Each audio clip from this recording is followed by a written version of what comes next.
Respublika ixtisoslashtirilgan kardiologiya ilmiy-amaliy tibbiyot markazi Farg'ona filiali tomonidan yurak-qon tomir kasalliklari diagnostikasi va davolash ishlari yuqori saviyada olib borilyapti. Eng muhimi, markazga keltirilgan zamonaviy tibbiy asbob-uskunalar yurak sohasidagi murakkab va noyob operatsiyalarni amalga oshirishda qo'l kelyapti. Hozirgi kunda shu viloyat kardiologiya markazimizda shu chet ellik mutaxassislar bilan, chet el shu klinikalari bilan hamkorlik qilish, o'zaro tajriba almashish an'ana tusiga kirgan. Mana bugun ham shu yetuk bir endovaskulyar xirurgni taklif qilganmiz. Kelib shu murakkab bo'lgan koronar patologiyalarda stentlash amaliyotlari bo'yicha mahorat darsi o'tkazdi. Bundan tashqari hozirgi kunda o'limga eng ko'p uchraydigan shu o'tkir yurak qon tomiri yetishmovchiligi kasalligi bor. Hozirgi kunda birinchi o'rinda turadi. Shu kasallik bo'yicha hozirgi eng oxirgi shu tavsiyalar bo'yicha, Yevropa tavsiyasi, Amerika tavsiyalari bo'yicha o'sha kerakli maslahatlarni berib, hozirgi shu viloyat barcha tumanlardagi kardiologlardan taklif qilganmiz.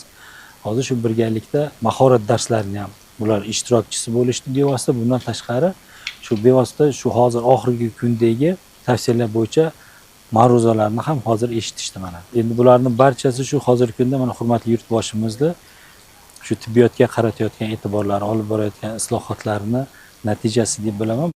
Statistik ma'lumotlarga qaraganda dunyoda yurak-qon tomir kasalliklari bilan xastalangan bemorlar soni 8 million nafardan ko'proqni tashkil etar ekan. Respublikamizda esa bir yilda 100 mingga yaqin bemorlar yurak xastaligi bilan kasallanadilar. Geparin 5 bo'lim faqat.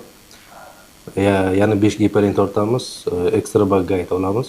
Без lishniy скромности скажу, что hech mubolag'asiz aytishim mumkinki, Farg'ona viloyati aynan kardiologiya markazida xorijda amalga oshirilayotgan murakkab jarrohlik amaliyotlarini bajarish uchun barcha imkoniyatlar yetarli. Jarrohlar uchun mukammal sharoitlar yaratilgan. Men hamkasblarim bilan hatto Sankt-Peterburgda turib, onlayn maslahatlashib, operatsiya jarayonlarini olib bormoqdamiz. Bu markazda malakali yetuk mutaxassislar faoliyat olib borayotganidan dalolat beradi.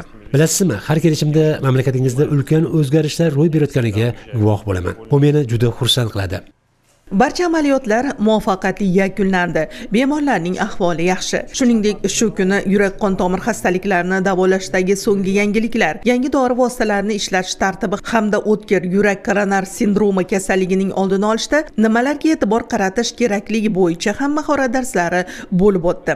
Bugun ixtisoslashgan tibbiy xizmatni zamon talablariga to'liq moslashtirish tufayli viloyatimiz aholisining xorijiy davlatlarga davolanish uchun borishlariga chek qo'yildi. Ilmiy izlanishlar tufayli yurak-qon tomir kasalliklarini davolashda yaratilayotgan yangicha usullar tatbiq etilib, samarali yutuqlarga erishilmoqda. Tibbiyotdagi islohotlardan ko'zlangan asosiy maqsad tibbiy xizmat darajasi va sifatini yuqori pog'onaga olib chiqish va albatta aholining roziligiga erishishdir.